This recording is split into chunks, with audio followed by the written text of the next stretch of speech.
राजस्थान के एक छोटे से गांव में एक पुरानी हवेली थी, जिसके बारे में लोगों का मानना था कि वहां एक बहुमूल्य खजाना छिपा हुआ है।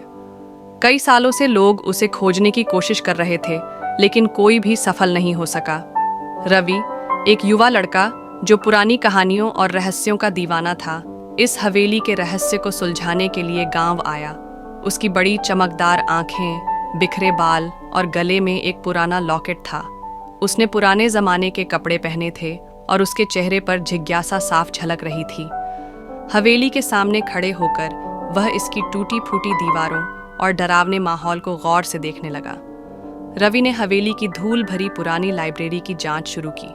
उसे लगा कि कहीं न कहीं कोई सुराग जरूर होगा। वह एक एक किताब पलटने लगा। तभी उसे एक बेहद पुरानी जर्जर किताब मिली। उसने जैसे ही उसके पन्ने पलटे, उसके बीच से एक पुराना फटा फटा कागज गिरा।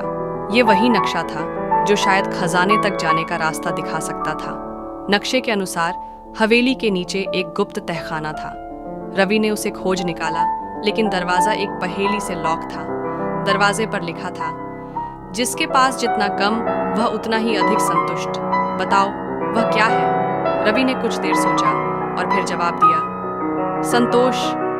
जैसे ही उसने यह शब्द कहा, दरवाजा धीरे धीरे खुद ब खुद खुलने लगा। रवि ने जब तहखाने में कदम रखा तो उसकी आंखें चमक उठीं। वहां चारों ओर सोने के सिक्के, नायाब हीरे जवाहरात और बेशकीमती मूर्तियां रखी थीं। वह खुशी और हैरानी से सब कुछ देखता रहा। उसने गांव के लोगों को बुलाया और सबने मिलकर यह फैसला किया कि यह खजाना गांव की भलाई के लिए इस्तेमाल किया जाएगा। अब यह हवेली एक ऐतिहासिक धरोहर बन चुकी थी और रवि का नाम हमेशा के लिए इतिहास में दर्ज हो गया।